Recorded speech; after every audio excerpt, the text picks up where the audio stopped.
താല്പര്യപ്പെടുന്നു.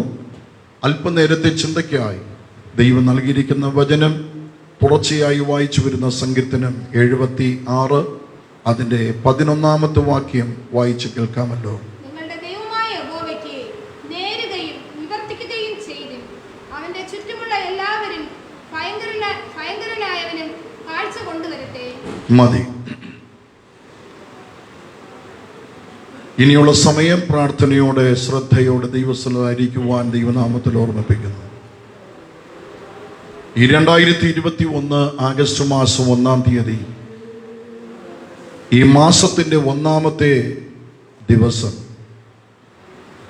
ഈ ആഴ്ചയുടെ 1-ാമത്തെ ദിവസം നാം ഒരുമിച്ച് ദൈവത്തിൻ്റെ സന്നിധിയിൽ വന്നിരിക്കുമ്പോൾ കർത്താവ് നമ്മോട് സംസാരിക്കുന്ന വചനം തുടർച്ചയായി വായിച്ചു വരുന്ന സങ്കീർത്തനത്തിൽ 76-ാം സങ്കീർത്തനം അതിൻ്റെ 11-ാമത്തെ വാക്യം, നിങ്ങളുടെ ദൈവമായ യഹോവയ്ക്ക് നേരുകയും അടുത്ത് നിവർത്തിക്കുകയും ചെയ്യുവീൻ, അവൻ്റെ ചുറ്റുമുള്ള എല്ലാവരും ഭയങ്കരനായവന് കാഴ്ച കൊണ്ടുവരട്ടെ. വിശുദ്ധ വേദപുസ്തകത്തിൽ ഉൽപ്പത്തി പുസ്തകം മുതൽ വെളിപ്പാട് പുസ്തകം വരെയുള്ള 66 പുസ്തകങ്ങളിലും അവിടെ എവിടെയായി കാണുവാനായി കഴിയുന്ന ഒരു പദമാണ്, ഒരു വാക്കാണ് നേർച്ച. നേർച്ച എന്ന ആ ഒരു വാക്ക്, ഓബ്സ്, നേർച്ച എന്ന ആ വാക്ക് നമ്മുടെ ബുദ്ധിയിൽ, നമ്മുടെ മുൻപിൽ വരുന്നത് നമ്മുടെ രോഗം വരുമ്പോൾ, ദുഃഖം വരുമ്പോൾ, ഒരു പ്രശ്നമുണ്ടാകുമ്പോൾ, അല്ലെങ്കിൽ ഒരു ബാധ്യത വരുമ്പോൾ, ഒരു പ്രതിസന്ധി വരുമ്പോൾ ദൈവത്തോട് പെട്ടെന്ന് ഒന്ന് പറയാറുണ്ട്, കർത്താവേ എനിക്കിങ്ങനെ ചെയ്താൽ ഞാനിങ്ങനെ ചെയ്യാം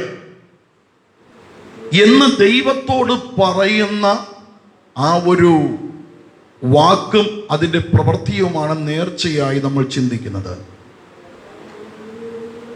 വാസ്തവത്തിൽ അതൊരു ഭാഗം മാത്രമാണ്.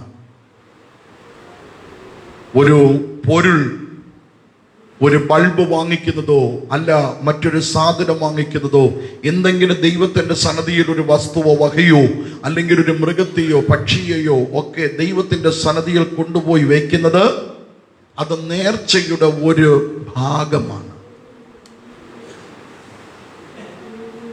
ഏത് വിഷയത്തിനും, നമ്മുടെ ഏത് പ്രതിസന്ധിക്കും ദൈവത്തിന് നേർച്ച നേർന്നാലേ ദൈവം പ്രവർത്തിക്കുള്ളൂ എന്നുള്ള ചിന്ത ഒരിക്കലും വേണ്ട. പ്രാർത്ഥിച്ചാൽ ദൈവം പ്രാർത്ഥന കേൾക്കുന്ന ദൈവമാണ്. സ്തോത്രം. നമ്മളെപ്പോഴും മനസ്സിലാക്കേണ്ടതായ ഒരു സത്യം, നാമും നമ്മുടെ ദൈവവും തമ്മിലുള്ള ബന്ധം എന്ന് പറയുന്നത് അപ്പനും മക്കളും എന്ന ബന്ധമാണ്. ഒരിക്കലും മാതാപിതാക്കൾ മക്കളോട് ഞാനിത് നിനക്ക് ചെയ്തു തരണമെങ്കിൽ നീ എനിക്കിത് ചെയ്യണം എന്ന് ഒരിക്കലും ആവശ്യപ്പെടാറില്ല. നമ്മുടെ സ്വർഗത്തിലെ ദൈവവും ആ വിധത്തിൽ തന്നെയാണ്. സകലത്തിനും ഒരു സാധനം കൊണ്ട് ദൈവത്തിന് കൊടുത്താലേ ദൈവം മറുപടി തരൂ എന്ന ചിന്തയല്ല, മറിച്ച് നേർച്ച നേരുകയും, അവിടെ പറഞ്ഞിരിക്കുന്നത് നിങ്ങളുടെ ദൈവമായ യഹോവയ്ക്ക് നേരുകയും നിവർത്തിക്കുകയും ചെയ്യുക.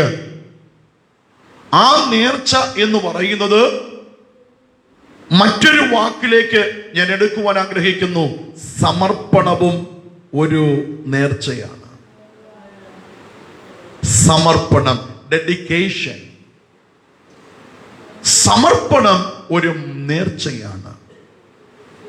നമ്മുടെ ഒരു വസ്തുവോ വകുവയോ അല്ലെങ്കിൽ സ്വത്തോ അല്ലെങ്കിൽ ഒരു പൊരുളോ എന്തെങ്കിലും ഒരു മെറ്റീരിയൽ നമ്മൾ ദൈവത്തിന്റെ മുൻപിൽ കൊണ്ടുവച്ച്, ദൈവമേ എനിക്ക് ഞാനിങ്ങനെ ചെയ്യാം എന്ന് പറയുന്ന വാക്കുകളെക്കാൾ അതിൻ്റെ ഏറ്റവും പ്രാധാന്യത അർഹിക്കുന്നതാണ് ഡെഡിക്കേഷൻ, ഒരു തീരുമാനം, ഒരു സമർപ്പണം. ദൈവത്തിന്റെ മുൻപിലുള്ള സമർപ്പണമാണ് ഏറ്റവും വലിയ നേർച്ച.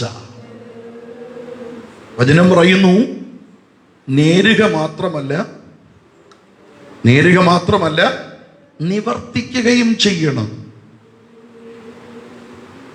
തുടർച്ചയായി വായിച്ചു വരുന്ന സങ്കീർത്തനമായതുകൊണ്ട് ദൈവത്തിന്റെ ആത്മാവ് ഒരു വചനത്തിലേക്ക് കൂടുതലായി ശ്രദ്ധ തന്ന് ചില ആലോചനകൾ ദൈവത്തിന്റെ ആത്മാവ് നൽകിയിരിക്കുന്നത് പറയാതിരിക്കുവാൻ കഴിയുകയില്ല.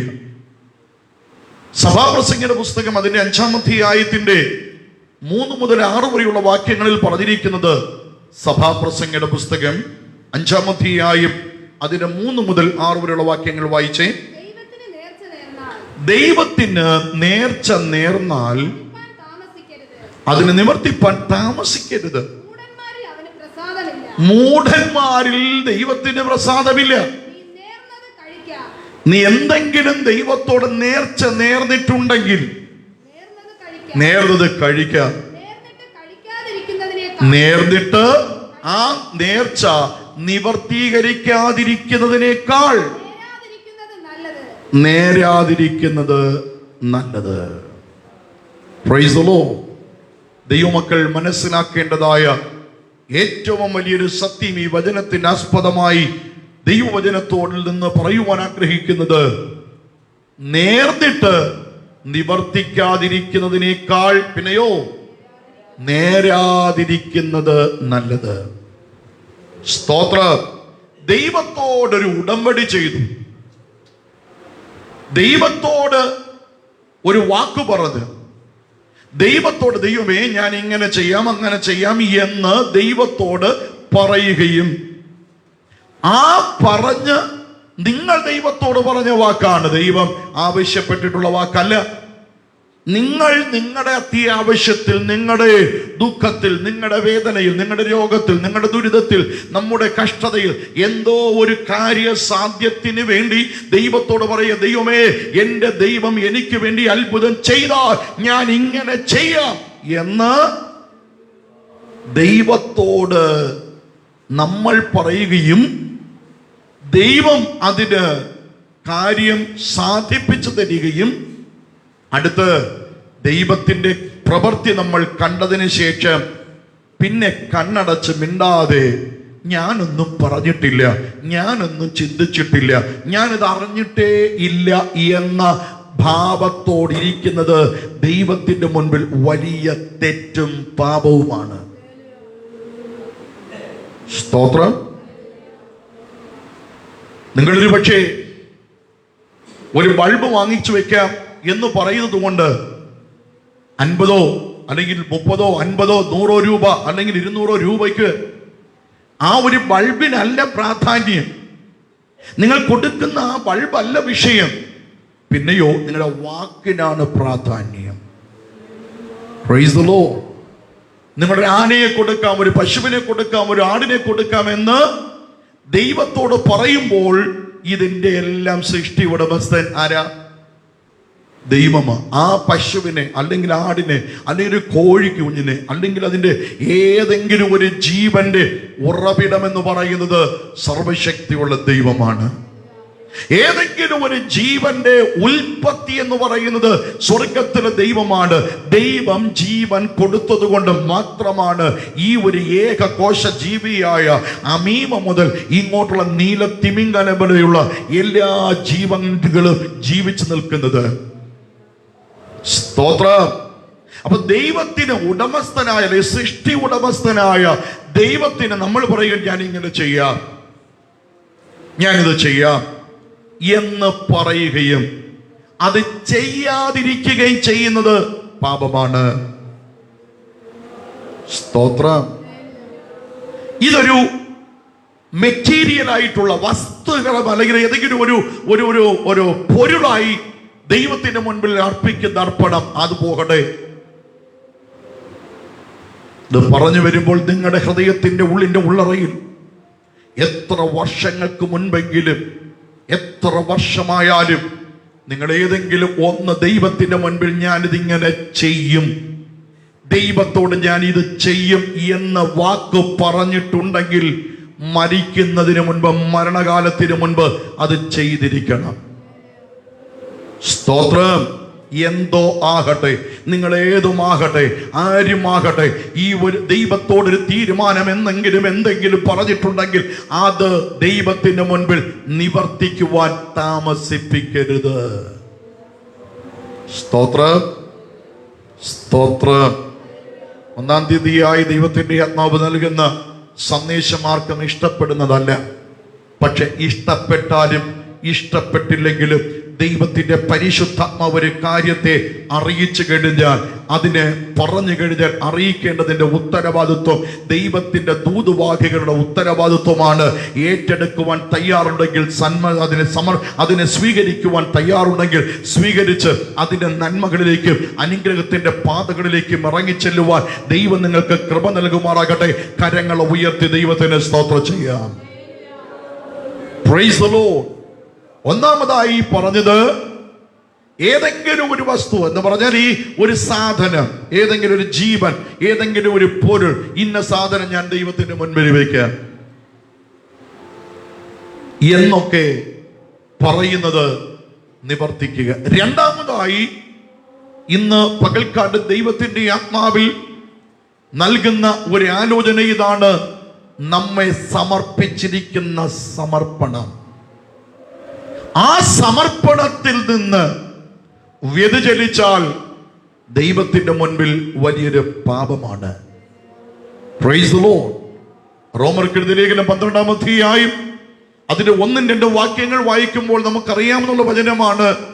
The book of Romans chapter 12 verse 1 and 2. അതിന്റെ 1-2 വാക്യങ്ങൾ വായിക്കുമ്പോൾ പറഞ്ഞിരിക്കുന്നത്, സഹോദരന്മാരെ,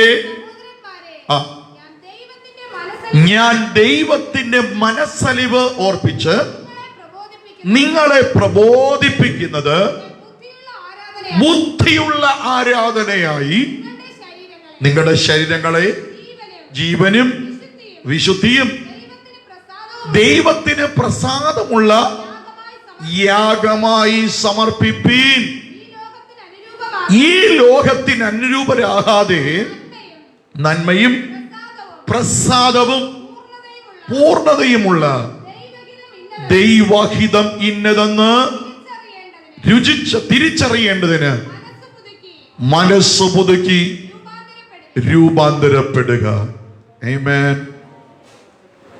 ദൈവത്തിന്റെ മുൻപിൽ എടുക്കുന്ന ഒരു തീരുമാനം അതൊരു സമർപ്പണത്തിലേക്ക് എത്തിക്കുന്നു. ആ സമർപ്പണം, ഞാൻ സമർപ്പിക്കും എൻ്റെ ദേഹം, ദേഹി, ആത്മാവിനെ ദൈവ ഇഷ്ടത്തിനായി ഞാൻ സമർപ്പിക്കുന്നു എന്ന് പറയുകയും ആ സമർപ്പണത്തിലേക്ക് എത്തിച്ചേരാതിരിക്കുകയും ചെയ്യുന്നുവെങ്കിൽ, ആ സമർപ്പണത്തിൽ നിവർത്തിക്കാതിരിക്കുകയും ചെയ്യുന്നുവെങ്കിൽ, ദൈവത്തോട് പറഞ്ഞ വാക്കിന് നിങ്ങൾ വ്യതിചലിച്ചിരിക്കുകയാണ്. പറഞ്ഞിരിക്കുന്ന, ദൈവത്തോട് തീരുമാനമെടുത്തിരിക്കുന്ന തീരുമാനത്തിൽ നിന്ന് മാറി നിൽക്കുകയാണ്. അത് തെറ്റായ വലിയൊരു പാപമായി സ്വർഗത്തിലെ ദൈവം അത് കാണുന്നു. വിശുദ്ധ വേദപുസ്തകം നമ്മൾ പഠിക്കുമ്പോൾ പുതിയ നിയമത്തിൽ ഏറ്റവും ശക്തനായ ഒരു ദൈവത്തിന്റെ അഭിഷക്തനായിരുന്നു സ്നാപക യോഹന്നാൻ. സ്നാപക യോഹന്നാന് ശക്തനായൊരു ദൈവ വേലക്കാരനായി ദൈവരാജ്യത്തെക്കുറിച്ച് പ്രസംഗിച്ച് യേശുക്രിസ്തുവിന് വഴി ഒരുക്കുവാനായി വന്ന സ്നാപക യോഹന്നാൻ. ആ സ്നാപക യോഹന്നാൻ ദൈവത്തിന്റെ വചനം പ്രസംഗിച്ചു കൊണ്ടിരിക്കുമ്പോൾ പെട്ടെന്ന് രാജാവിന്റെ മകൾക്ക്, രാജകുമാരിക്ക് ഒരു മോഹം. എന്തായാലും രാജ്ഞിക്കൊരു മോഹം, ഈ യോഹന്നാന്റെ തലയെ വെട്ടണം. കാരണം രാജാവിന്റെ കുറ്റം, കുറവുകൾ ചിലതൊക്കെ വെളിപ്പെടുത്തി. ആരാ? യോഹന്നാൻ. സ്നാപകനായ യോഹന്നാൻ പറഞ്ഞു, നിന്നെ ഇന്ന കുറ്റങ്ങളുണ്ട്, ഹെരോദാവേ, നിന്റെ കുടുംബത്തിന് ഇന്ന തെറ്റുകളുണ്ട്, ഇന്ന പാപങ്ങളുണ്ട്. ഇത് വിട്ട് മാനസാന്തരപ്പെടാതിരുന്നാൽ ദൈവകോപം വരും. ഈ ഒരു ആലോചന കേട്ടതിന്റെ അന്ന് മുതൽ രാജ്ഞിയുടെ ഹൃദയത്തിനകത്തൊരു പ്രതികാരം ഉയർന്നു. ഇവനെ എങ്ങനെയെങ്കിലും ഒരു വഴിക്ക് ഒതുക്കണം. അതിനുവേണ്ടി തയ്യാറെടുത്തു. അവസാനം യോഹന്നാന്റെ തലയെ താലത്തിൽ വെച്ച് കൊടുക്കുവാൻ വേണ്ടി ആവശ്യപ്പെട്ടു. അതതുപോലെ തന്നെ സംഭവിച്ചു. രാജാവിനോട് രാജ്ഞി ആവശ്യപ്പെട്ടതിന്റെ മകൾ ആവശ്യപ്പെട്ടത് എന്തു വേണമെങ്കിൽ നൃത്തം ചെയ്ത് ജനത്തെ പ്രീതിപ്പെടുത്താം. പക്ഷെ ഒരു കാര്യം, എനിക്ക് അപ്പാ, തിരുമനസേ, രാജാവേ, എനിക്കൊരൊറ്റ ആവശ്യമേ ഉള്ളൂ. യോഹന്നാൻ സ്നാപകന്റെ തലയെ ഒരു താലത്തിൽ വെച്ച് തരണം, ഒരു താലത്തിൽ വെച്ച് തരണം. അവസാന രാജാവ് വാക്കുകൊടുത്തു, നീ എന്ത് ചോദിച്ചാലും ഞാൻ ചെയ്തു തരാമെന്ന ഉറപ്പേറിയ വാക്ക് മകൾക്ക് കൊടുത്തതുകൊണ്ട് അവസാനം ദൈവത്തിന്റെ വേല ചെയ്ത സുവിശേഷകനായ ദൈവരാജ്യത്തെക്കുറിച്ച് വിളിച്ചു പറഞ്ഞ് യേശുക്രിസ്തുവിന് വഴിയൊരുക്കിക്കൊണ്ടിരുന്ന സ്നാപക യോഹന്നാന്റെ തലയെ വെട്ടി താലത്തിൽ വെച്ച് മകൾക്ക് രാജാവ് കൊടുക്കേണ്ടി വന്നു. അതിൽ രണ്ട് കാര്യങ്ങളുണ്ട്.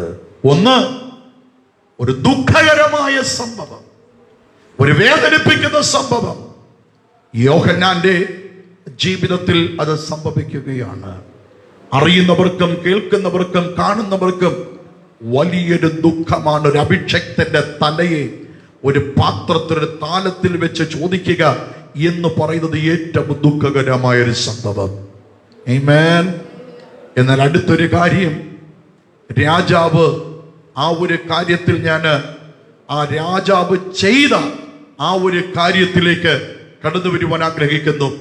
പറഞ്ഞ വാക്ക് മാറാതെ, പറഞ്ഞ വാക്ക് മാറ്റാതെ അക്ഷരം പ്രതി രാജാവ് ചെയ്തു. ആമേൻ.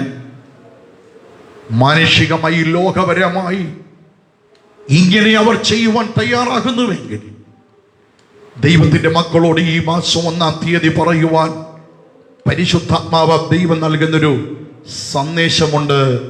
ആ സന്ദേശം ഇതാണ്: സത്യം ചെയ്തിട്ട് മാറാത്തവൻ. ആമേൻ. സത്യം ചെയ്താൽ മാറുവാൻ ഇടവരരുത്. സ്വർഗത്തിലെ ദൈവത്തിന് മുൻപിൽ ദൈവത്തോട്, കർത്താവേ, ഞാനിത് ചെയ്തു കൊള്ളാം. 15-ാം സങ്കീർത്തനത്തിൽ പറഞ്ഞിരിക്കുന്നത് പോലെ, ദൈവമേ, നിന്റെ കൂടാരത്തിൽ ആർ പാർക്കും, നിന്റെ വിശുദ്ധ പർവ്വതത്തിൽ ആർ വസിക്കും. വായിച്ചോണ്ടേ, ആർ പാർക്കും, നിന്റെ വിശുദ്ധ പർവ്വതത്തിൽ ആര് വസിക്കും? നിഷ്കളങ്കനായി നടന്ന് നീതി പ്രവർത്തിക്കുകയും ഹൃദയപൂർവം സത്യം സംസാരിക്കുകയും നാവുകൊണ്ട് കുരള പറയാതെയും തന്റെ കൂട്ടുകാരോട് ദോഷം ചെയ്യാതെയും കൂട്ടുകാരുടെ അപമാനം വരുത്താതെയും ഇരിക്കുന്നവൻ വഷളനെ നിന്ദ്യനായി എണ്ണുകയും യഹോവ ഭക്തന്മാരെ ബഹുമാനിക്കുകയും ചെയ്യുന്നവൻ, സത്യം ചെയ്തിട്ടും എന്ത് ഛേദം വന്നാലും എന്ത് നഷ്ടം വന്നാലും മാറാത്തവൻ. ഹല്ലേലൂയ. ആരാണ് ദൈവത്തിന്റെ സന്നിധിയിൽ, ആരാണ് ദൈവത്തിന്റെ ഭവനത്തിൽ, ആരാണ് ദൈവത്തിന്റെ വിശുദ്ധ പർവ്വതത്തിൽ കയറുന്നത്? അവിടെ വചനം പറയുന്നത്, സത്യം ചെയ്തിട്ട് എന്ത് നഷ്ടം വന്നാലും എന്ത് ഛേദം വന്നാലും മാറാത്തതായൊരു വാക്ക്. Praise the Lord. ഒരുപക്ഷെ കഷ്ടമായാലും നഷ്ടമായാലും എന്ത് വേദനയായാലും, എന്ത് പ്രതിസന്ധിയായാലും, എന്ത് പ്രതികൂലമായാലും, എന്തോ ആകട്ടെ, ഏതോ ആകട്ടെ, ഏത് സ്ഥിതിയാകട്ടെ, ദൈവത്തോടൊരു വാക്ക് പറഞ്ഞാൽ, ദൈവത്തോട് ഒരു വാക്ക് പറഞ്ഞ ശേഷം അതിൽ നിന്ന് വ്യതിചലിക്കരുത്, അതിൽ നിന്ന് മാറരുത്. എൻ്റെ കർത്താവേ, ഞാൻ പാപത്തിൽ ജനിച്ച്, പാപത്തിൽ ജീവിച്ച്, പാപത്തിൽ മരിച്ചുകൊണ്ടിരിക്കുന്ന, പാപത്തിൽ തന്നെ മരിക്കുവാനായി പോയിക്കൊണ്ടിരിക്കുന്ന എൻ്റെ ജീവിതത്തിൽ സ്വർഗത്തിലെ ദൈവം എന്നെ പാപത്തിൽ നിന്ന് രക്ഷിച്ച് എനിക്ക് വേണ്ടി അങ്ങ് രക്തം ചിന്തി തന്നു. അങ്ങയുടെ യാഗരക്തത്താൽ എനിക്കൊരു പാപമോചനം ദൈവം തന്നു, എനിക്കൊരു വീണ്ടെടുപ്പ് തന്നു.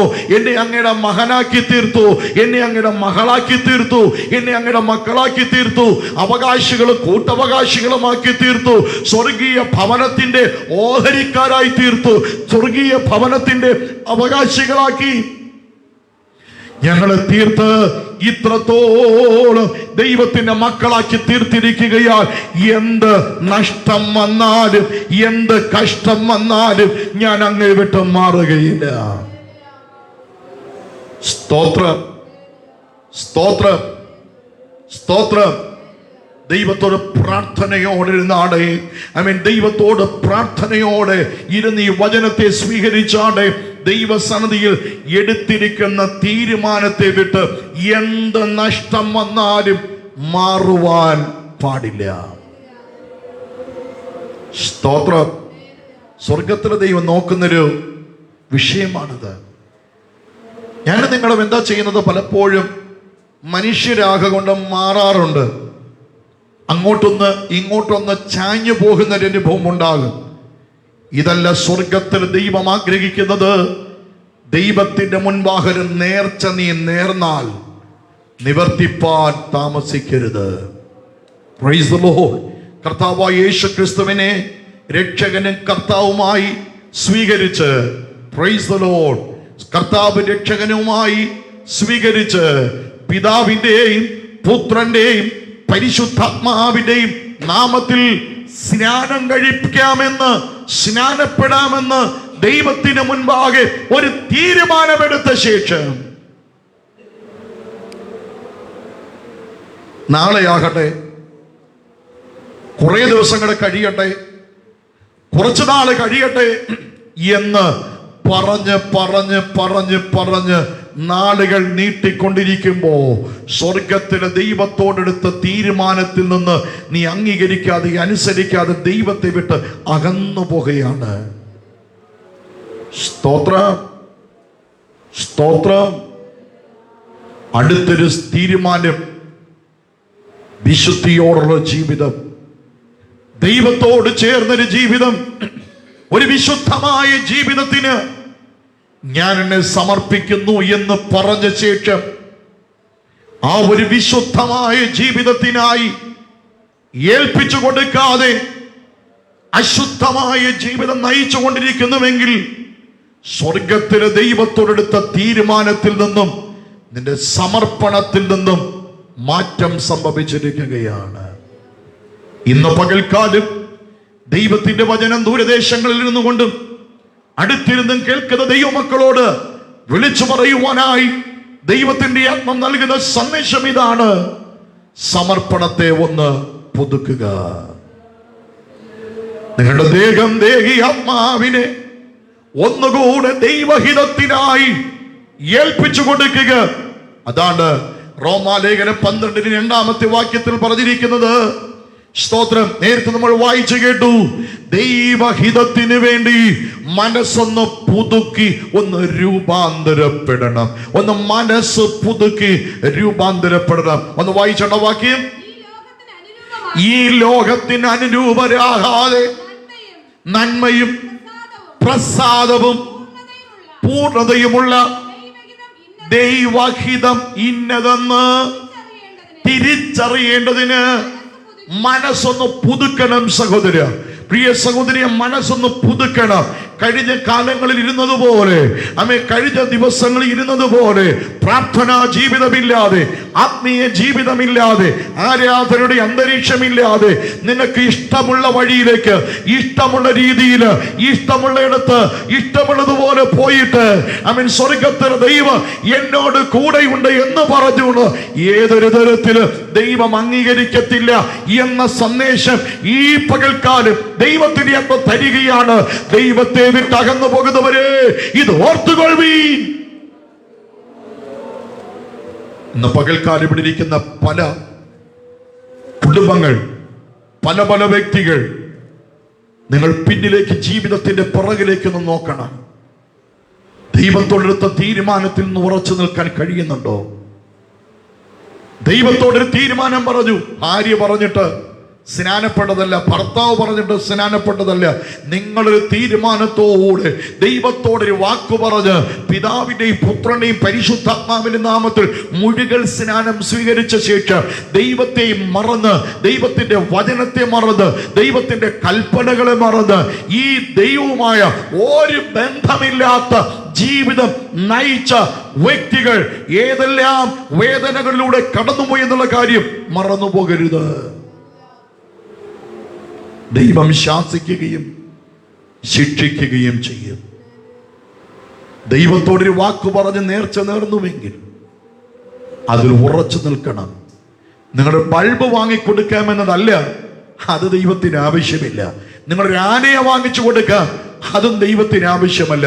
ദൈവത്തിന് ആവശ്യമുള്ളത് നിന്റെ ദേഹം, ദേഹി, ആത്മാവിനെയാണ്. നമ്മുടെ ദേഹം, ദേഹി, ആത്മാവിനെയാണ് ദൈവത്തിന്റെ ആവശ്യം. അപ്പോൾ നമ്മൾ ചെയ്യേണ്ടതായ ഏറ്റവും വലിയൊരു നേർച്ച നമ്മുടെ ആരാധനയിലേക്ക് മടങ്ങി വരിക, നമ്മുടെ ആത്മീയ ജീവിതത്തിലേക്ക് മടങ്ങി വരിക, ദൈവത്തോടെടുത്ത തീരുമാനത്തിലേക്ക് മടങ്ങി വരിക. ദൈവത്തോടൊരു വാക്ക് പറഞ്ഞുവെങ്കിൽ അത് നിവർത്തിക്കുവാനായി തീരുമാനിക്കുക. Thank you, loving God. ഇനിയും താമസിക്കരുത്, ഇനിയും താമസിക്കരുത്. നീ ചെയ്യുവാനുള്ളത് വേഗത്തിൽ ചെയ്യുവാൻ, നീ ചെയ്യുവാനുള്ളത് വേഗത്തിൽ ചെയ്യുവാൻ ദൈവത്തിന്റെ ആത്മാവ് നമ്മോട് ആലോചന തരുന്നു.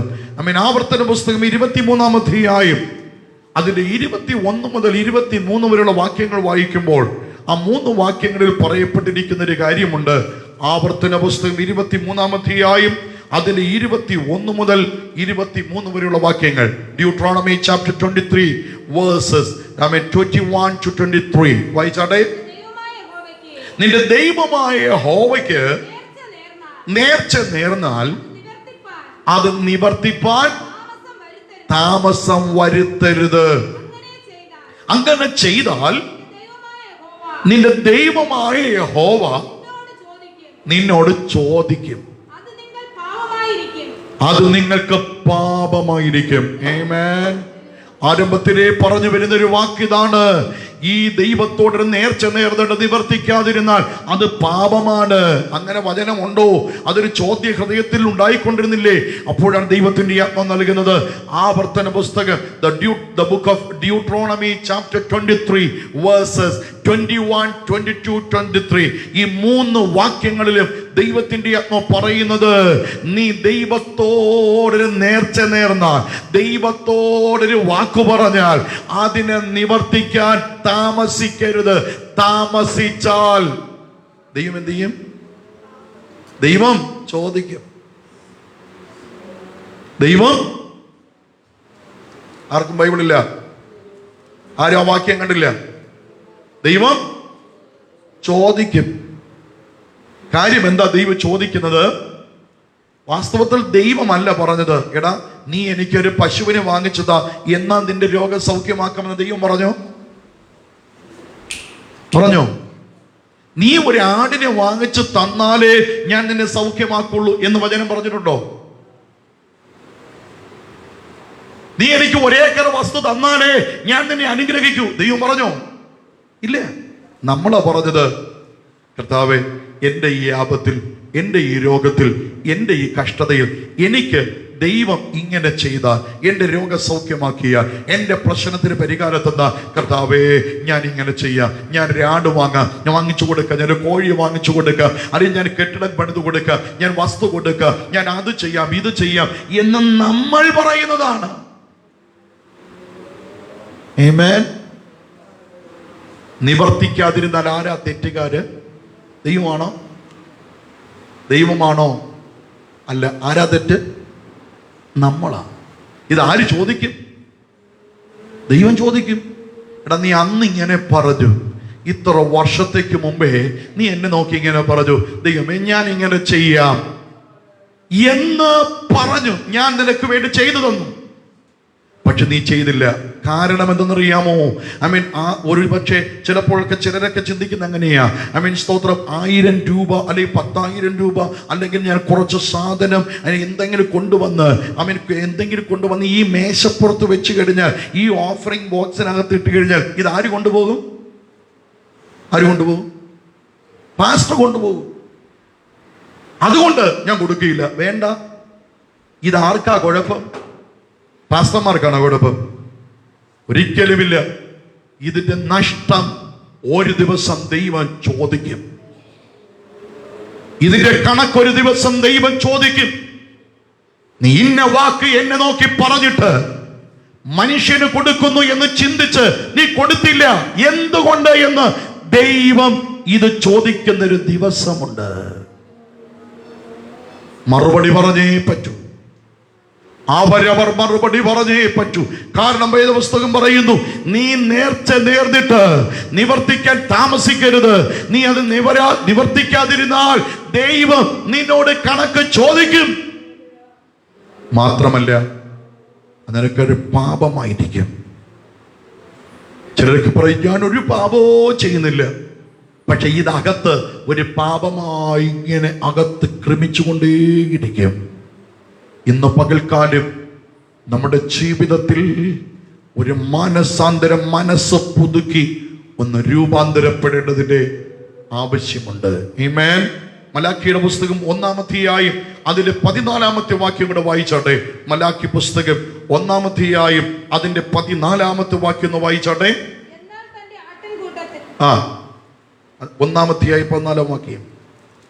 മലാക്കി.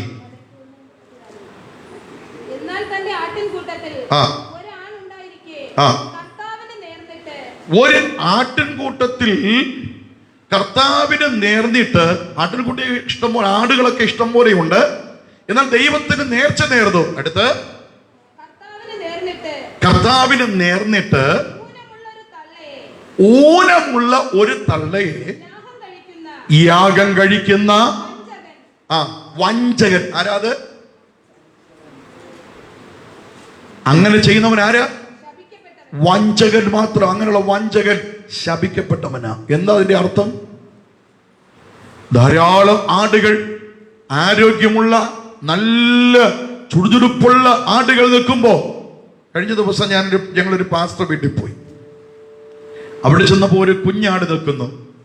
ആ കുഞ്ഞാട് വീട്ടകത്തൊക്കെ ഇങ്ങനെ കളിക്കുന്നു. പക്ഷെ ഒരു കാര്യം, അതിന്റെ മുൻ 2 കൈകളും ഒടിഞ്ഞു പോയി. അത് എങ്ങനെയോ 2 കൈയും കൈമുട്ട് അതിന് വലിയ പ്രയാസമാണ്. നടക്കാനേ പറ്റുന്നില്ല. കരഞ്ഞ് കരഞ്ഞ് നടക്കുന്നത്. ഞാൻ ചോദിച്ചത് എന്തുവാ? അവർ പറഞ്ഞത് ആ വീട്ടിലൊരു നേർച്ച നേർന്നു. നേർച്ച നേർന്നിട്ട് എങ്ങനെയോ അത് കൈകാലൊക്കെ ഒടിഞ്ഞപ്പോൾ ഇവിടെ കൊണ്ടുവന്നു. സ്തോത്രം. ചർച്ചിൽ കഴിഞ്ഞ 2 ആഴ്ചക്ക് മുമ്പ് കൊണ്ടു കൊടുത്തിരിക്കുന്നു. സോറി, പബ്ലിക്കില് ഓൺലൈനില് ഇത് വിളിച്ചു പറയുമ്പോൾ ഒരു കാര്യം നിങ്ങൾ മനസ്സിലാക്കണം. രസകരമായി തോന്നിയാലും സ്തോത്രം, മറുവശത്തതിന്റെ ചിന്ത നമ്മൾ ചിന്തിക്കേണ്ടതായിട്ടുണ്ട്. ദൈവത്തിന്റെ വചനം പറയുന്നത് എങ്ങനെയാണ്? നിന്റെ ആട്ടിൻകൂട്ടത്തിനിടയിൽ ആരോഗ്യമുള്ള ചുറുചുറുപ്പുള്ള ആടുകൾ, കുഞ്ഞാടുകൾ നിൽക്കുമ്പോ അതിനെയൊക്കെ മാറ്റി നിർത്തിയിട്ട് സ്തോത്രം, കൈകാലൊടിഞ്ഞതോ ഊനമുള്ളതോ ആയ ഒരു തള്ളയാടിനെ കൊണ്ടുപോയി, സാരമില്ല, ഇത് വിറ്റാലും പൈസ കിട്ടുകയില്ല. ചിലരൊക്കെ അങ്ങനെ പറയുന്നത് അല്ലേ? ഇത് വിറ്റാലും പൈസ കിട്ടില്ല. പിന്നെ ഇവിടെ കൊണ്ടുവയ്ക്കാം? ചർച്ചിൽ എങ്ങനെ ഇരിക്കട്ടെ, കാണിക്കാം. അല്ല, അവിടെയാണ് തെറ്റ് വരുന്നത്. വചനം എഴുതിയിരിക്കുന്നത് വായിച്ചു നോക്കുകേ. വചനത്തിൽ പറയുന്നത്, സ്തോത്രം, ആ നല്ലതിനെ ദൈവത്തിന് കൊടുക്കാതെ അതിനെ സ്വന്തമാക്കി വെച്ചിട്ട് ആ ഊനമുള്ളതിനെ, കൈകാലൊടിഞ്ഞതിനെ, അല്ലെങ്കിൽ കണ്ണ് കാഴ്ചയില്ലാത്ത മറ്റൊരു ഏതോ ഒരു ഊനമുള്ളതിനെ ദൈവത്തിന്റെ മുൻപിൽ കൊണ്ടുകൊടുക്കുന്നവനെ വചനം പറയുന്നു വഞ്ചകൻ. അതാണ് വഞ്ചകൻ. ആരാ വഞ്ചകൻ? കൊടുക്കാമെന്ന് പറയുന്നതിനെ കൊടുക്കാതെ തനിക്ക് ഇഷ്ടമുള്ളതിനെ കൊടുക്കുന്നവനാണ് വഞ്ചകൻ. അതല്ലേ അവിടെ വചനം പറയുന്നത്? സ്തോത്രം. ആരാ വഞ്ചകൻ? ചിലർക്ക് പറയും അവൻ വഞ്ചകനാണ്, വഞ്ചകനാണ്. അതൊന്നും വഞ്ചകനല്ല. വേദപുസ്തകം പറയുന്നത് ആരാണ് വഞ്ചകൻ? ദൈവത്തോടൊരു വാക്ക് പറഞ്ഞു, ഇത് കൊടുക്കാമെന്ന് പറഞ്ഞിട്ട് തക്ക സമയമായപ്പോൾ അതിനെ മാറ്റി നിർത്തിയിട്ട് വേറെ അതിന് പകരമെടുത്ത് കൊടുക്കുന്നുവെങ്കിൽ അതാണ് വഞ്ചകൻ. അങ്ങനെയുള്ള വഞ്ചകർ ശപിക്കപ്പെട്ടവർ. ഇന്ന് പകൽക്കാല പ്രിയമുള്ള ദൈവമക്കളെ, 76 സങ്കീർത്തന 11 വാക്യത്തിൽ പറഞ്ഞിരിക്കുന്നത്, നിങ്ങളുടെ ദൈവമായ യഹോവയ്ക്ക് നേരുക മാത്രമല്ല നിവർത്തിക്കുക ചെയ്യണം. ദൈവത്തോട് വാക്ക് പറഞ്ഞതുപോലെ നിവർത്തിക്കുവാൻ നിങ്ങൾ തയ്യാറാക്കുക. നാം തയ്യാറാകണം. Price the Lord. ഗലാത്യ ലേഖനം 6-ാം അധ്യായത്തിന്റെ 7-8 വാക്യങ്ങൾ കൂടെ വായിച്ചോട്ടെ. പുതിയ നിയമത്തിൽ പറഞ്ഞിരിക്കുന്ന ഒരു സന്ദേശം കൂടെ നാം വായിച്ചു കേട്ട് പ്രാർത്ഥിക്കാൻ പോകുകയാണ്. ഗലാത്യ ലേഖനം 6-ാം അധ്യായം അതിന്റെ 7-8 വാക്യങ്ങൾ. ദൈവത്തെ പരിഹസിച്ചുകൂടാ. മനുഷ്യൻ എന്ത് വിതയ്ക്കുന്നുവോ അത് തന്നെ കൊയ്യും. ജഡത്തിൽ വിതയ്ക്കുന്നവൻ ജഡത്തിൽ നിന്ന് നാശം കൊയ്യും. ആത്മാവിൽ വിതയ്ക്കുന്നവൻ ആത്മാവിൽ നിന്ന് നിത്യജീവനെ കൊയ്യും. നന്മ ചെയ്യുകയും മടുത്തു പോകരുത്. തളർന്നു പോകാഞ്ഞാൽ തക്ക സമയത്ത് നാം കൊയ്തെടുക്കുക. ആകയാൽ അവസരം കിട്ടും പോലെ എല്ലാവർക്കും, വിശേഷാൽ സഭാവിശ്വാസികൾക്കും നന്മ ചെയ്യണം. സ്തോത്രം. ആർക്കാ നന്മ ചെയ്യേണ്ടത്? വിശ്വാസികൾക്ക് നന്മ ചെയ്യണമെന്ന്. നമ്മുടെ സഭാവിശ്വാസികളുണ്ടല്ലോ, കൂട്ടുവിശ്വാസികൾക്ക് നന്മ ചെയ്യുവാൻ, ഒരു ചെറിയൊരു നന്മ അവർക്ക് കൊടുക്കുവാൻ, അവരെ ഒന്ന് കൈത്താങ്ങുവാൻ, അവരെ ഒന്ന് സഹായിക്കുവാൻ സ്വർഗത്തിലെ ദൈവം നമ്മെ ഏവരെയും സഹായിക്കുമാറാകട്ടെ. പക്ഷെ ദൈവത്തെ പരിഹസിക്കരുത്. ദൈവത്തെ പരിഹസിക്കരുത്. ദൈവത്തെ പരിഹസിക്കരുത്. അത് വലിയ പാപമാണ്. എന്തുകൊണ്ട്? വചനം പറയുന്നത് ഇങ്ങനെയാണ്. ദൈവത്തിന് ഞാൻ ഇങ്ങനെ ചെയ്യാമെന്ന് പറഞ്ഞിട്ട് അത് ചെയ്യാതിരിക്കുന്നുവെങ്കിൽ ദൈവത്തെ പരിഹസിക്കുകയാണ്. നമ്മുടെ കൊച്ചു കുട്ടികളൊക്കെ കളിച്ചുകൊണ്ടിരിക്കുമ്പോൾ അവർ കയ്യിൽ ഒന്ന് വെച്ചിട്ട് ഞാൻ ഇത് തരാം, നീ ഇത് തരുമോ എന്ന് ചോദിക്കും. അങ്ങനല്ലേ? ഞാൻ ഇത് തരാം, നീ ഇത് തരുമോ? കയ്യിലൊരു പേന വെച്ച്, ഒരു പെൻസിൽ, ഒരു മുറി പെൻസിൽ വെച്ചേക്കും. ഈ ചെറിയ ഒരു കഷണം പെൻസിൽ വെച്ചിട്ട് പറയും, ഈ പെൻസിൽ തരാം, നീ ആ പേന തരുമോ? അപ്പോ ആ കുട്ടി വിചാരിക്കും, എനിക്ക് ഈ പേനയെക്കാളും ആ പെൻസിൽ അവന്റെ ഇരിക്കുന്നതാണ് നല്ലത്. ഈ ചെറിയ ഒരു പീസ് പെൻസിൽ അങ്ങോട്ട് കൊടുക്കുമ്പോൾ വലിയ നല്ല ഒരു പേന ഇവൻ കൈക്കലാക്കി ഇവൻ കൊണ്ടുപോകും. ഇതാണ് വഞ്ചകൻ. വേദപുസ്തകം പറയുന്നത് ഇങ്ങനെയുള്ള ഒരു ശപിക്കപ്പെട്ടവനാ. Price the Lord. ഇന്ന് പകൽക്കാല ദൈവത്തിന്റെ മുൻപിൽ എത്ര പേർക്കൊന്ന് സമർപ്പിക്കുവാൻ കഴിയും? ദൈവം ചോദിക്കുന്നത് വസ്തുവോ വകയോ സ്വത്തോ മറ്റൊന്നുമല്ല. ഈ നശിച്ചു പോകുന്ന ഈ കാണുന്ന ഒന്നുമല്ല. നിന്റെ ആത്മാവിനെ ദൈവം ചോദിക്കുകയാണ്. നിങ്ങൾക്ക് ദൈവം നൽകിയ ആത്മീയ മനുഷ്യനുണ്ടല്ലോ, അതിന് ദൈവം തിരികെ ചോദിക്കുകയാണ്. ദൈവം നിങ്ങൾക്ക് നൽകുന്ന ഒരു രക്ഷയുണ്ടല്ലോ, ആ രക്ഷയുടെ വിലയെ ദൈവം ചോദിക്കുകയാണ്. ഈ പകൽക്കാലം ദൈവത്തിന്റെ ആത്മാവ് നമ്മോട് വിളിച്ചു പറയുന്നൊരു അതിപ്രധാനമായൊരു കാര്യം, നമുക്ക് ദൈവം നൽകിയ ഒരാത്മരക്ഷയുണ്ട്. ആത്മരക്ഷയെ നഷ്ടമാക്കിയാൽ അവനെന്ത് ലാഭം? ഒരു ലാഭവുമില്ല. ക്രിസ്തുവിൽ പ്രിയ സഹോദരങ്ങളെ, ക്രിസ്തുവിൽ പ്രിയ സഹോദരിമാരെ, ദൂരദേശങ്ങളിൽ നിന്ന് ദൈവത്തിന്റെ വചനം ശ്രവിക്കുന്നവരോട് വിളിച്ചു പറയുവാൻ ആഗ്രഹിക്കുന്നത്, ദൈവത്തിന്റെ മുൻപിലേക്ക് മടങ്ങി വരിക. ദൈവത്തെ വിട്ട് അകന്നു പോകുന്ന അനുഭവത്തിൽ നിന്ന് പ്രാർത്ഥനാ ജീവിതത്തിലേക്ക് നമുക്ക് ദൈവം നൽകിയ ആത്മീയ കാഴ്ചപ്പാടുകളെ വിട്ട് ഏതെങ്കിലും സ്വന്തം വഴികളിലേക്ക് തിരിയരുത്. വിശുദ്ധ വചനം നമ്മെ വളരെ വ്യക്തമായി പഠിപ്പിക്കുന്ന ഒരു കാര്യം, ഒരു ഇസ്രായേലിയനായ മനുഷ്യൻ അവന്റെ സ്വന്തം ദേശം വിട്ട്, യേശു കർത്താവ് പഠിപ്പിച്ചൊരു സംഭവമാണ്. ഇസ്രായേലിയനായ ഒരു മനുഷ്യൻ അവൻ സ്വന്തം ദേശത്തെ വിട്ട് അന്യദേശത്തിലേക്ക്, ഈജിപ്തിലേക്ക് അല്ലെങ്കിൽ മിസ്രൈമിലേക്ക്, മറ്റൊരു അടിമനുഖത്തിലേക്ക് അവൻ പോകുകയാണ്. അവൻ്റെ കയ്യിൽ കുറെ പണമുണ്ട്. ആ പണവും കൊണ്ട് അവൻ ബിസിനസ്സിന് വേണ്ടി പോകുകയാണ്. അവൻ പോയിക്കൊണ്ടിരിക്കുന്ന സമയത്ത് കള്ളന്മാരുടെ കയ്യിൽ അവൻ അകപ്പെട്ടു. കള്ളന്മാർ വന്നു, കൊള്ളക്കാർ വന്നു, അവനെ പിടിച്ചു. അവനിൽ കയ്യിലിരുന്ന നന്മകളെ മുഴുവനും പിടിച്ചു വാങ്ങിച്ചു. എല്ലാം നഷ്ടമാക്കി. ഒന്നുമില്ലാത്തൊരു ശൂന്യമായ ഒരവസ്ഥയായി തീർന്നു. ആ ശൂന്യപാത്രമായി അവനെ ഉപദ്രവിച്ച്, മുറിവേൽപ്പിച്ച്, അടിച്ച് ഉപദ്രവിച്ച് വഴിയിൽ വിട്ടിട്ട് കൊള്ളക്കാർ, കള്ളന്മാർ ഓടിപ്പോയി. അല്പ കഴിഞ്ഞപ്പോൾ അതുവഴി ഒരു പുരോഹിതൻ വന്നു. ആ പുരോഹിതൻ വന്ന് നോക്കി. ആ പുരോഹിതൻ ഒന്ന് എത്തി നോക്കിച്ച് ദൂരെ മാറിപ്പോയി. സ്തോത്രം. അടുത്ത് ഒരു ലേവിയൻ വന്നു. ആ ലേവിയനും വന്നിട്ട് ആ വഴിക്ക് അങ്ങോട്ട് ദൂരെ പോയി. ഇവനൊരു ഇസ്രായേലിയനാണ്, ഇവന് ദൈവത്തെ ആരാധിക്കുന്നവനാ. ഇവനെ കണ്ടപ്പോഴേ മനസ്സിലായി. പക്ഷേ ആരോ ഇവനെ അടിച്ച് ഉപദ്രവിച്ച് വഴി അവിടെ കിടക്കട്ടെ, നമുക്കെന്തോ, എനിക്കെന്തോ ഉത്തരവാദിത്വം. പുരോഹിതൻ അതുവഴി പോയി, ലേവ്യൻ ഇതുവഴി പോയി.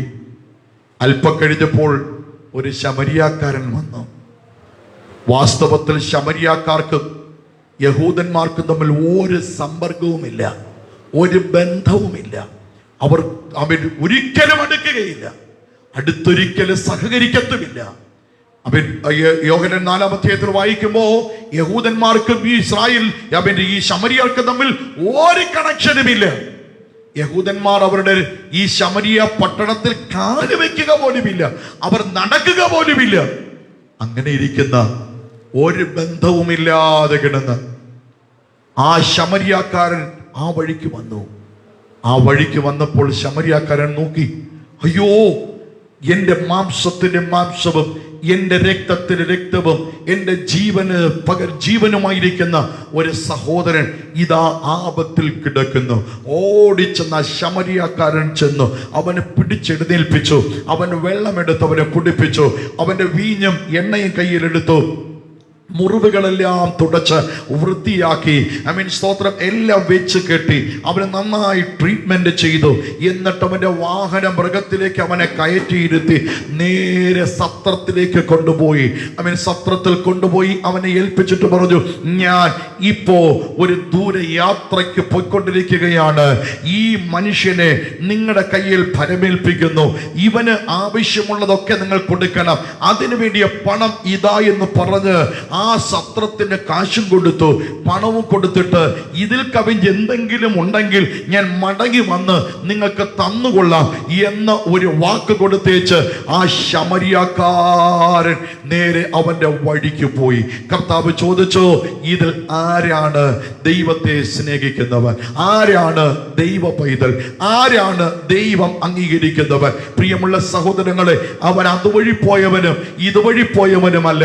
അവൻ പേര് പ്രശസ്തിയുമുള്ള വെള്ളയങ്കിയോ ശുദ്ധവസ്ത്രമോ ഒന്നുമല്ല. പേരും പ്രശസ്തിയും ഒന്നുമല്ല. ഇവന്റെ ആപത്തിൽ സഹായിക്കുന്ന, ഇവന്റെ വേദനയിൽ കൂട്ടിരിക്കുവാൻ വരുന്ന, ഇവന്റെ വേദനയ്ക്ക് മുട്ടുമടക്കി ദൈവത്തോട് കരയുന്ന ഒരു ശമരിയാക്കാരനുണ്ടെങ്കിൽ അവിടെയാണ് സ്വർഗത്തിലെ ദൈവം അംഗീകരിക്കുന്നത്. ഇന്ന് പകൽക്കാലം പ്രിയമുള്ള സഹോദരങ്ങളെ, കച്ചവടക്കാരനായ യഹൂദനായ ഇസ്രായേലിന്റെ ജീവിതത്തിൽ സംഭവിച്ചത്, അവൻ യെരൂശലേമിൽ നിന്ന് സ്വന്തം അപ്പത്തിന്റെ ഭവനത്തെ വിട്ട് അവൻ ശാപഗ്രസ്തമായ ഒരു സ്ഥലത്തേക്കാണ് അവന്റെ യാത്ര. അത് സ്വർഗത്തിലെ ദൈവം അംഗീകരിച്ചില്ല. ഇന്ന് പകൽക്കാലം ദൈവത്തെ ആരാധിച്ചു കൊണ്ടിരിക്കുന്ന, ദൈവത്തെ മഹത്വപ്പെടുത്തിക്കൊണ്ടിരിക്കുന്ന പ്രിയ ദൈവ പൈതലേ, നിനക്ക് സ്വർഗത്തിലെ ദൈവത്തെ ആരാധിക്കുവാൻ അതിനുള്ള അനുകൂലമായ സാഹചര്യം തന്നു, ദൈവത്തിന്റെ അനുഗ്രഹങ്ങൾ തന്നു, ദൈവിക സന്തോഷം തന്നു, ദൈവിക സമാധാനം തന്നു, എല്ലാ നന്മകളും എല്ലാ അനുഗ്രഹങ്ങളും തന്നപ്പോൾ ദൈവത്തെ വിട്ട് ദൈവത്തോട് പറഞ്ഞ വാക്ക് ഒരു മനുഷ്യനെയല്ല, ഒരു മനുഷ്യനല്ല നീ വാക്ക് കൊടുത്തത്, ഒരു മനുഷ്യനോടല്ല നീ വാക്ക് പറഞ്ഞത്. നിന്റെ വാക്ക് ദൈവത്തോട് പറഞ്ഞിട്ട് സത്യം ചെയ്തിട്ട് ഛേദം വന്നാൽ മാറാതെ ദൈവത്തെ യഥാർത്ഥമായി മുറുകെ പിടിച്ചുകൊണ്ട് അവൻ ദൈവത്തിന്റെ സന്നിധിയിൽ വിശ്വസ്തയോടെ വിശുദ്ധിയോടെ നിൽക്കുവാനുള്ള തയ്യാറെടുപ്പുണ്ടെങ്കിൽ അങ്ങനെയുള്ള വിശ്വസ്തരെയാണ് സ്വർഗത്തിൽ ദൈവം നോക്കുന്നത്. ഇന്ന് പകൽക്കാലം പ്രിയമുള്ളവരെ, കഷ്ടങ്ങൾ വരും, നഷ്ടങ്ങൾ വരും, മനുഷ്യർ നമുക്കെതിരായി തീരും, പ്രതികൂലമെല്ലാം കടന്നു വരും. പക്ഷെ ദൈവം നമുക്ക് നൽകിയ നിത്യ രക്ഷയെ തള്ളിക്കളയരുത്. ദൈവം നമുക്ക് നൽകിയ നിത്യരക്ഷയെ തള്ളിക്കളയരുത്. ദൈവത്തെ അറിയാത്ത ഭാവത്തിൽ ജീവിക്കരുത്. ദൈവമില്ലാത്ത ജീവിതത്തിൽ ജീവിക്കരുത്. ദൈവത്തിന്റെ മുൻപിൽ നിന്ന് സമർപ്പിക്കൂ. നേർച്ച നേരുക മാത്രമല്ല, നിവർത്തിക്കുകയും വേണം. നീ കൊണ്ടുവയ്ക്കുന്ന ഒരു ബൾബോ ഒരു സാധനമോ അല്ല. നിങ്ങൾക്ക് ദൈവം കണ്ടത്, നിങ്ങളിൽ നമ്മളിൽ ദൈവം കണ്ടത് സർവലോകത്തിന്റെ വിലയേക്കാൾ വിലയേറിയ ഒരകത്തെ മനുഷ്യൻ, നമ്മുടെ അകത്തിരിക്കുന്ന ഒരു അകത്തെ മനുഷ്യൻ, ഒരാത്മാവിന്റെ മനുഷ്യൻ. നമ്മുടെ ആത്മാവുണ്ടല്ലോ, അതിനെയാണ് സ്വർഗത്തിൽ ദൈവത്തിന് ആവശ്യം. ബാക്കി എന്തൊക്കെ കൊടുത്തിട്ടും നിന്റെ ആത്മാവിനെ നീ നഷ്ടമാക്കിയാൽ നരകത്തിലെ പോയി വീഴൂ, നിത്യദണ്ഡനത്തിന് പോയി വീഴും. വീഴാതിരിപ്പാൻ ദൈവം പറയുന്നു, ദൈവത്തിങ്കലേക്ക് മടങ്ങി വരിക, ദൈവത്തിങ്കലേക്ക് അടുത്തു വരിക, കുറ്റങ്ങൾ ഏറ്റുപറഞ്ഞ് ദൈവത്തോട് കരയുക. ഹല്ലേലൂയ. ഒരു മടങ്ങി വരവിനായി ദൈവസഭയോട് ദൈവത്തിന്റെ ആത്മാവ് ആലോചന തരുന്നു. നേരുക മാത്രമല്ല, നിവർത്തിക്കണം, ദൈവത്തിൽ സമർപ്പിക്കണം, ദൈവ ഇഷ്ടം ചെയ്യണം. പ്രാർത്ഥനാ ജീവിതത്തിലേക്ക്, ആത്മീയ ജീവിതത്തിലേക്ക്, ആരാധനയിലേക്ക്, ആത്മീയതയിലേക്ക് മടങ്ങി വന്ന് നമ്മുടെ ഇഷ്ടങ്ങൾ, സ്വന്തം ഇഷ്ടങ്ങൾ, നമ്മുടെ അഹങ്കാരമായ ജീവിത ശൈലികൾ എല്ലാം ഒന്ന് മാറ്റി, ഗർവം, ദുഷ്ടതയും മറ്റുള്ള എല്ലാം കളഞ്ഞേച്ച് ദൈവത്തിന്റെ മുൻപാകെ ഒന്ന് സമർപ്പിക്കുവാൻ, ഒരു ശിശുവിനെ പോലെ ആയിത്തീരുവാൻ ഇന്ന് പകൽക്കാലം ആര് സമർപ്പിക്കും? അങ്ങനെയുള്ളവരെയാണ് സ്വർഗത്തിലെ ദൈവത്തിന് ആവശ്യം. ഒരു നിമിഷം ദൈവത്തിന്റെ സന്നിധിയിൽ നമ്മെ സമർപ്പിച്ചുകൊണ്ട് കണ്ണുകളെ അടയ്ക്കാം. ദൈവത്തോട് നമുക്ക് പ്രാർത്ഥിക്കാം. ഈ പകൽക്കാലം കർത്താവ് ദൈവം നമ്മോട് കൂടെയുണ്ട്. എന്ത് കഷ്ടങ്ങൾ വന്നാലും, എന്ത് നഷ്ടങ്ങൾ വന്നാലും നമ്മുടെ കർത്താവിനെ വിട്ട് മാറിപ്പോകാതെ ഉറച്ച ദൃഢനിശ്ചയത്തോടെ ദൈവത്തോട് പറഞ്ഞ വാക്കിന് അതിന് ഉറച്ചു നിന്ന് ജീവിച്ച് പ്രത്യാശയാൽ ജീവിതം നയിച്ച് നിത്യതയിൽ ചെന്ന് സന്തോഷിപ്പാൻ ദൈവം നമുക്ക് കൃപ നൽകുമാറാകട്ടെ. എല്ലാ കണ്ണുകളും അടച്ച് ഒരു നിമിഷം പ്രാർത്ഥിക്കുവാനായി ദൈവസന്നിധിയിൽ എഴുന്നേറ്റ് നിൽക്കാം. നാം ഒരുമിച്ച് കണ്ണുകളടയ്ക്കാം, ദൈവത്തോട് പ്രാർത്ഥിക്കാം. ലോകത്തിന്റെ താങ്ങുകൾ ഒരുപക്ഷെ നീങ്ങിപ്പോകും, ലോകത്തിലുള്ളവരൊക്കെ മാറിപ്പോകും. കഷ്ടങ്ങൾ വരും, നഷ്ടങ്ങൾ വരും, വേദനകൾ വരും. അതൊന്നും സാരമാക്കാതെ ഒരു മനുഷ്യനോട് ശത്രുത വെക്കാണ്ട, ഒരു മനുഷ്യനോട് ശത്രുത പുലർത്താതെ ദൈവസ്നേഹത്തിൽ കടന്നു വന്ന് മുട്ടുമടക്കി ദൈവത്തെ നോക്കി നിലവിളിക്കുവാൻ തയ്യാറാകുമോ? ദൈവം നിന്നെ മാനിക്കും, ദൈവം നിങ്ങളെ മാനിക്കും. അതാണ് വചനം പറയുന്നത്. ആ ദൈവത്തിന്റെ മുൻപിൽ ഇന്ന് പകൽക്കാലം സമർപ്പിച്ചുകൊണ്ട് ദൈവത്തോട് നമുക്ക് പ്രാർത്ഥിക്കാം. ഹല്ലേലൂയ. ലോകത്തിൻ താങ്ങുകൾ നീങ്ങിപ്പോയിടുമ്പോ ലോകക്കാരെല്ലാരും കൈവേടിഞ്ഞിടുമ്പോ, ലോകത്തിൻ താങ്ങുകൾ നീങ്ങിപ്പോയിടുമ്പോ ലോകക്കാരെല്ലാരും കൈവേടിഞ്ഞിടുമ്പോ, സ്വന്തം സഹോദര തള്ളിക്കളയുമ്പോ യോസേഫിൻ ദൈവമേ കൂട്ടാളിയായി. സ്വന്തം സഹോദര തള്ളിക്കളയുമ്പോ യോസേഫിൻ ദൈവമേ ക്രിസ്തീയ ജീവിതം സൗഭാഗ്യ ജീവിതം കർത്താവിൻ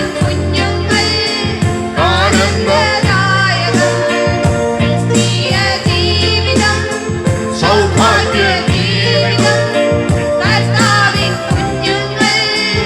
ആനന്ദദായക. അന്ധകാരം ഭൂമിയിൽ വ്യാപരിച്ചിടുന്നു, രാജാക്കൾ നേതാക്കൾ ശത്രുക്കളാകുന്നു. അന്ധകാരം ഭൂമിയിൽ വ്യാപരിച്ചിടുന്നു, രാജാക്കൾ നേതാക്കൾ ശത്രുക്കളാകുന്നു. അഗ്നികുണ്ഡത്തിലും സിംഹക്കുഴിയിലും ദാനിയേലിൻ ദൈവമേ കൂട്ടാളി. അഗ്നികുണ്ഡത്തിലും സിംഹക്കുഴിയിലും ദാനിയേലിൻ ദൈവമേ കൂട്ടാളിയാണ്. ക്രിസ്തീയ ജീവിതം സൗഭാഗ്യ കർത്താവിൻ ആമേൻ. ക്രിസ്തീയ ജീവിതം സൗഭാഗ്യ ജീവിതം കർത്താവിൻ കുഞ്ഞുങ്ങൾ ആനന്ദദായക. ആകേള ശബ്ദങ്ങൾ കേട്ടിടാൻ നേരമാ കഷ്ടങ്ങളേറ്റ് പ്രിയാനെ കാണാനായി. ആകേള ശബ്ദങ്ങൾ അപ്പാ പ്രിയാനെ കാണാനായി. എന്നു നീ വന്നിടും, എപ്പോൾ നീ വന്നിടും, എത്ര നാൾ നോക്കി ഞാൻ പാർക്കണം പ്രിയനേ. എന്നു നീ വന്നിടും, എപ്പോൾ നീ വന്നിടും, എത്ര നാൾ നോക്കി ഞാൻ. ക്രിസ്തീയ ജീവിതം സൗഭാഗ്യ ജീവിതം കർത്താവിൻ കുഞ്ഞുങ്ങൾ ആനന്ദദായക. ക്രിസ്തീയ ജീവിതം സൗഭാഗ്യ ജീവിതം കർത്താവിൻ കുഞ്ഞുങ്ങൾ ആനന്ദദായക. ക്രിസ്തീയ ജീവിതം സൗഭാഗ്യ യേശുവേ ആനന്ദദായക. ഇന്ന് പകൽക്കാല ദൈവത്തിന്റെ മുമ്പിൽ ഇത് സമർപ്പിക്കുമോ? നേർന്നാൽ മാത്രം പോരാ, നിവർത്തിക്കുവാൻ താമസിക്കരുത്. ഈ കാലഘട്ടങ്ങളിൽ ഒരുപക്ഷെ ഈ മെസ്സേജ് ആർക്കും ഇഷ്ടപ്പെടുന്നൊരു മെസ്സേജ് ആയിരിക്കത്തില്ല. നിങ്ങളെ സുഖിപ്പിക്കുവാൻ വേണ്ടിയല്ല ഇത് പറയുന്നത്. ദൈവത്തിന്റെ ആത്മാവ് നമുക്ക് തുടർച്ചയായി തന്നുവരുന്ന സങ്കീർത്തനം, ഇന്ന് വായിച്ച 76-ാം സങ്കീർത്തനം 11-ാമത്തെ വാക്യത്തിൽ വളരെ വ്യക്തമായി സ്പഷ്ടമായി പറഞ്ഞിരിക്കുന്നു, നേർച്ച നേർന്നാൽ മാത്രം പോരെ, നിവർത്തിക്കുവാൻ താമസിക്കരുത്, നിവർത്തിക്കണം. ഒരുപക്ഷേ നേർച്ച നേർന്നിട്ട് ഒരു തീരുമാനം ദൈവത്തോട് പറഞ്ഞിട്ട് നിവർത്തിക്കാതിരുന്നാൽ സ്വർഗത്തിൽ ദൈവം നിന്നോട് ചോദിക്കും. ഇത്രയും അവസരം ദൈവം തന്നു. സ്നാനപ്പെടാതിരിക്കുന്നവരുണ്ട്. ദൈവം എത്ര അവസരം തന്നു, പക്ഷെ ദൈവത്തെ കബളിപ്പിച്ചു. ദൈവത്തിന്റെ സന്നിധി വിട്ട് നിങ്ങൾ പിന്മാറിപ്പോകുന്നു. ദൈവത്തോടത് തീരുമാനം പറഞ്ഞിട്ട് അനുസരിക്കാതെ പോകുന്നു. ഇനി എത്ര അവസരം ലഭിക്കുമെന്ന് നമുക്കറിയത്തില്ല. അടുത്ത എന്തൊക്കെയാണ് ലോകത്തിൽ നടക്കുന്നതെന്ന് ആർക്കും പറയാൻ പറ്റത്തില്ല. ഇന്നലെ രാത്രി ഞാനൊരു ന്യൂസ് വായിക്കുവാനിടയായി. ഒരു മലയാള ന്യൂസ്, ഓൺലൈൻ ന്യൂസിൽ പറഞ്ഞിരിക്കുന്നത് ഇങ്ങനെയാണ്: കേരളത്തിൽ ഈ കൊറോണ വൈറസിനാലുള്ള 2ാം തരംഗം, സെക്കൻഡ് വേവ് ഇതുവരെ തീർന്നിട്ടില്ല. ഇനി ചില മാസങ്ങൾ അത് തീരുകയില്ല, കുറെ നാളുകൾ അതിന്റെ കാലം തീരുകയില്ല. എന്നാൽ അടുത്ത് തേർഡ് വേവ്, 3ാമത്തെ തരംഗം ഇന്ന് വളരെ താണ്ഡവമാടിക്കൊണ്ടിരിക്കുകയാണ് നമ്മുടെ കേരളത്തിൽ.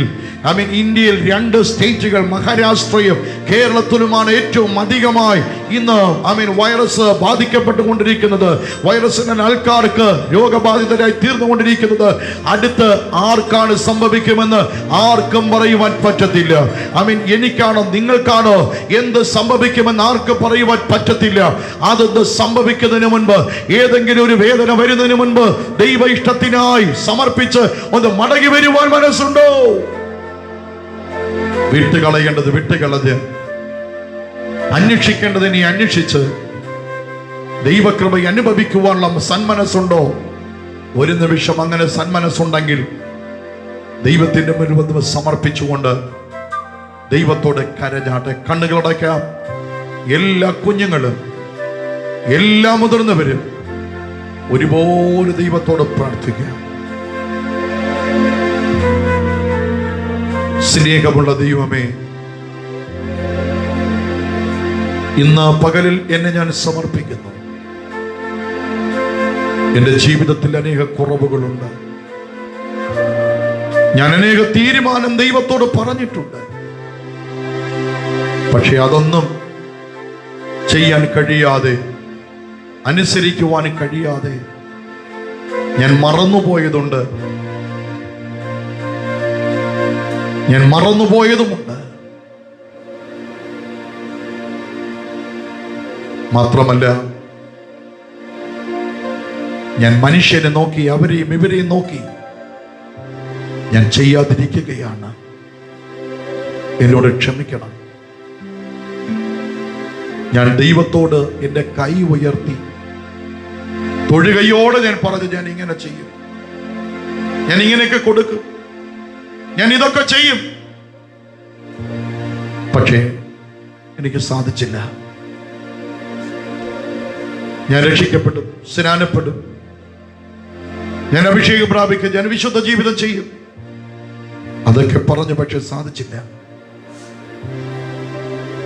ദൈവം എനിക്ക് നന്മ തന്നാൽ കൃത്യമായി അതിന്റെ ഓഹരി ഞാൻ ദൈവസ്ഥലിൽ അർപ്പിക്കും. എനിക്കൊരു ഉപജീവന മാർഗം തന്നാൽ